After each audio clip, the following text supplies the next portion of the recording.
Herzlichen Dank und meine sehr geehrte Thank you very much.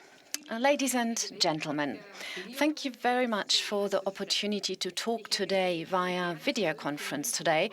I would have loved to meet you all in Munich, but I'm very happy that the organization managed to find a digital alternative.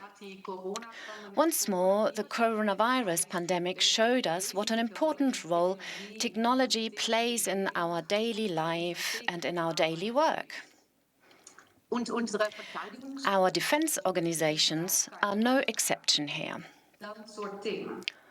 And now on the topic. We both have to deal with an absolute flood of information. And information as a weapon, that is the new battlefield. Whoever is in a position to filter information quickly, to process, analyze it, and to pass it to the people on the ground, he will win the battle. This reality presents us with new challenges. First of all, we will need to organize ourselves in order to realize such abilities. As we do so, we must remember that in our defense organizations, we have to process vital information on questions of life and death, which are easy to manipulate with new technology. It's information that we need to protect in order to maintain their availability and integrity. Every day, the Kingdom of the Netherlands and other EU member states are attacked in the cyber and information space. Increasingly important physical hubs and digital nodes are at the site of the attackers, and through influencing elections and other critical processes, opponents intentionally try to destabilize countries. A couple of weeks ago, the Dutch Minister of Defense published a vision paper about the importance of digitalization and modernization of our armed forces. We called it Fighting for a Safer Future. In this vision paper, we say very directly, as you would expect from the Dutch, that the Dutch Defense Organization is not sufficiently equipped in order to meet hybrid threats or operations in the information environment. That's why we are choosing a new profile and a new working method. By 2035, the Dutch Defense Organization will have developed into a smart and technologically advanced organization. It will have a big ability to adapt to situations and be able to act on the basis of the best information. Our operations must be cross-sectoral and integrated, and mainly in a hybrid context. Together with our partners, we will pay more conceptual attention to the role and tasks of defense in the gray zone of strategic competition between war and peace.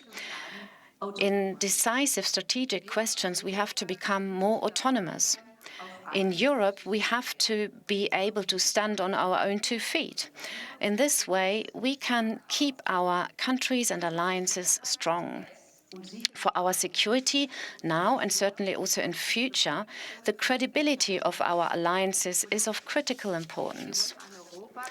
We want a Europe that is stronger and more independent in its action when its security and its interests are at stake.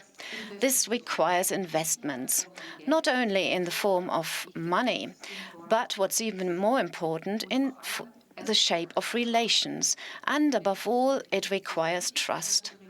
We need to walk the path towards digital sovereignty together. In this sense, I fully support the motto of the German EU Council Presidency 2020, Together for Germany's Recovery. And I'm very proud to be taking part in this conference together with my colleague Annegret. She has just pointed out the importance of a strong, independent Europe in terms of digital sovereignty. For decades, our countries have been at the forefront of European cooperation. We have shown to our European friends and to the world that cooperation and integration will only make us stronger. and that they did not damage our national sovereignty. Cooperation is sometimes marked by special aspects. Even today, someone needs to make a copy from his computer, print it off, then physically walk over to another building, hand it over to someone else, and then enter it in his own system. Ich gehe jetzt nur weiter, glaube ich. Der sie dann. Macht er es noch, oder? Ja? Der sie dann in sein eigenes System eingibt. Die Bedrohungen, mit denen wir. The threats we face today are too dangerous and too numerous to allow us to work with separate systems and unpractical solutions, though. And it's already been said, we are working on improvements. Together, as part of our joint program Tactical Edge Networking, we're establishing a joint German-Netherlands military internet. Annegret mentioned it. We will merge the communication between the land-based operations of the Bundeswehr and the tactical communication program Foxtrot of the Dutch Ministry of Defense. The German and Dutch troops who will use the 10 network will be using identical computers, radios, tablets, and phones. And another example. In the first German-Netherlands Corps, we're demonstrating practical implementation of the NATO Federated Mission Networking. Annegret and me were in Münster in September. This is an important initiative with the aim of helping to ensure interoperability and operative efficiency. The Netherlands have implemented the first set of agreed FMN capabilities as part of our deployable theater-independent tactical adaptive armed forces network, TITAN. And we are connecting that now with the German networks. If you establish these connections that can be seen as a kind of tunnel through the internet, you have to guard them very tightly, because you're only as strong as your weakest link. So when it's about establishing connections, you have to be able to trust that your partner does everything they can to ensure network security. This can be a costly and laborious process, but at the end, it not only allows connecting hardware, but also connecting applications and organizations. And that means that both sides can look at the common operational picture in real time. As I said already, cooperation requires trust and getting to know each other. In the cyber rapid response teams of the permanent structured cooperation, we have spent a lot of time on establishing personal contacts. That means exercising together and coming together socially. The Netherlands make an active contribution to these teams. For example, we provided research capabilities to the Central Electoral Commission in Lithuania that helped to make sure that the elections last month could take place without any incidents in cyberspace. And in 2019, the Netherlands organized a symposium that was the foundation for several other PESCO projects, for example, the Cyber and Information Domain Coordination Center. Germany is in the lead in this project. The Netherlands recently signed the task on it.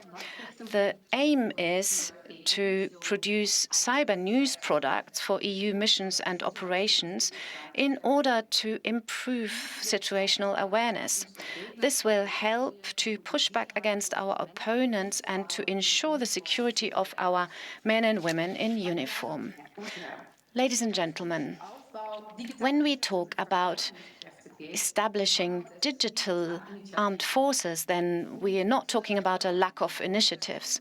Our defense organizations certainly have a big role to play, but I think that this question requires a bigger approach, not just a whole of government approach, but a whole of society approach.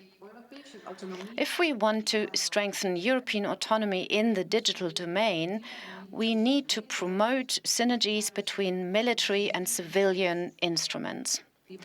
We need solutions that don't take much time and are quick. We have to expedite decision-making processes. As some of you may know, the word cyber comes from the Greek word kybernetes.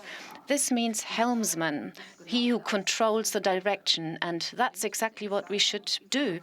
We need to control cyber and information space before it controls us. In order to have an edge in this ever more digital world, and in order to be or to remain relevant with our European armed forces and to create digital resilience in Europe, we have to be ahead of the wave and we need to work together. And we are doing that in Germany and in the Netherlands. We work together. And like Annegret, I'm very much enjoying this, getting together. Mrs. Bijleveld, for your very